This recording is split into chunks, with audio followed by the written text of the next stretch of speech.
skies because the party lives on. The great fraternal Soviet Union is with us, our powerful shield and support.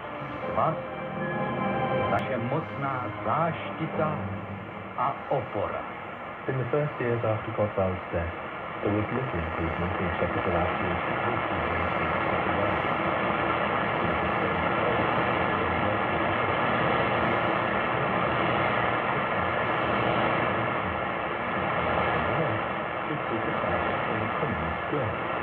This was a propaganda opportunity not to be missed.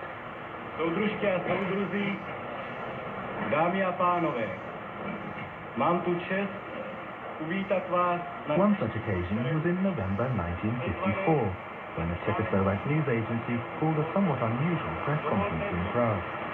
Představil manžele Wardovi, americké umělce, kteří požádali o poskytnutí politického... After welcoming comrade journalists to the event, the reporter went on to introduce an American couple, Herbert and Jacqueline Ward, describing them as artists who had sought and been given asylum in Czechoslovakia.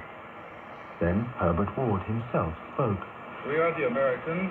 I'm Herbert Ward, bass violinist, and my wife, Jacqueline, who is a dancer.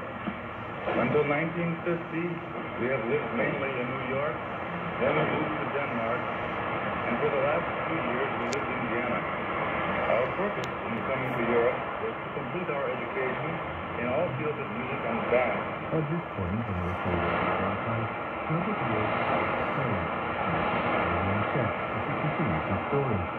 He claims that he and his wife had become suspicious to the US authorities after taking part in a music festival in East Berlin.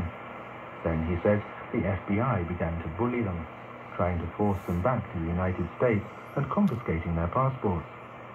This was the time of the McCarthyite witch hunt, and although his faith in communist Czechoslovakia may be naive, Herbert Ward's story is not necessarily an exaggeration.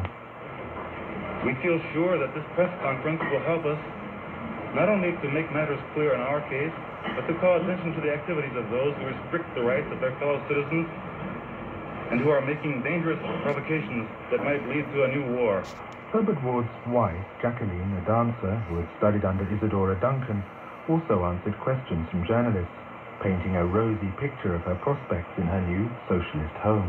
Instead of having to look for jobs, the jobs are so plentiful and so many opportunities that we can freely choose the best way in which we want to develop and in which we want to present our own work. And for us, that's very important, that there is so much culture here. The couple was based in Prague's Hotel Krivine, when not long afterwards they had a visit from the jazz writer Lubomir Dorushka and his friend and fellow jazz lover, the novelist Josef Škvorecký. This led to a jazz review